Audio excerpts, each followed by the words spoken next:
Hi hello ಎಲ್ಲರಿಗೂ ನಮಸ್ಕಾರ. ನಾನಿವತ್ತು ನಿಮಗೆ ರಾತ್ರಿ ಉಳಿದಿರೋಂಥ ಮುದ್ದೆಯಿಂದ ಒಂದು ಹೆಲ್ತ್ ಡ್ರಿಂಕ್ಸ್ ಮಾಡೋದು ಹೇಗೆ ಅಂತ ಹೇಳ್ಕೊಡ್ತೀನಿ, ಬನ್ನಿ ನೋಡೋಣ.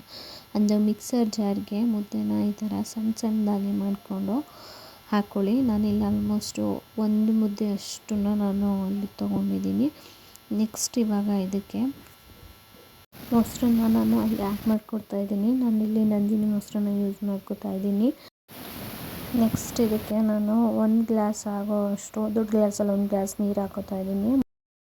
ನೆಕ್ಸ್ಟ್ ಇದಕ್ಕೆ ಉಪ್ಪನ್ನ ಸೇರಿಸ್ಕೊಳ್ಳೋಣ. ಉಪ್ಪನ್ನ ಸೇರಿಸ್ಕೊಂಡಾದ್ಮೇಲೆ ನಾವು ಇದನ್ನು ಮಿಕ್ಸರ್ ಜಾರ್ನಲ್ಲಿ ಗ್ರೈಂಡ್ ಮಾಡ್ಕೋಬೇಕಾಗುತ್ತೆ. ಇದನ್ನು ಕೈಯಲ್ಲೂ ಕೂಡ ಮಾಡ್ಕೋಬೋದು. ಕೆಲವರು ಕೈಯಲ್ಲಿ ಮಾಡ್ತಾರೆ, ಕೆಲವರು ಟೈಮ್ ಇಲ್ಲ ಅಂತ ಅಂದರೆ ಈ ಥರ ಮಿಕ್ಸರ್ ಜಾರ್ನಲ್ಲಾದರೂ ಕೂಡ ಮಾಡ್ಕೋಬೋದು. ಇದು ದೇಹಕ್ಕೆ ತುಂಬ ತಂಪಾಗಿರುತ್ತೆ. ಇದರಲ್ಲಿ ಜಾಸ್ತಿ ಐರನ್ ಕಂಟೆಂಟ್ ಕೂಡ ಇರುತ್ತೆ. ಸೊ ಇದನ್ನು ಮಕ್ಳಿಗೂ ಕುಡಿಸ್ಬೋದು, ದೊಡ್ಡವರು ಕುಡಿಬೋದು. ಇದರಿಂದ ಯಾವುದೇ ಸೈಡ್ ಎಫೆಕ್ಟ್ಗಳಿರಲ್ಲ. ಸೊ ಇದೇ ಥರ ವೀಡಿಯೋಗಳಿಗಾಗಿ ನನ್ನ ಚಾನಲ್ನ ಸಬ್ಸ್ಕ್ರೈಬ್ ಆಗಿ, ಲೈಕ್ ಮಾಡಿ, ಶೇರ್ ಮಾಡಿ, ಹಾಗೆ ಕಮೆಂಟ್ ಮಾಡಿ. Thank you so much for all.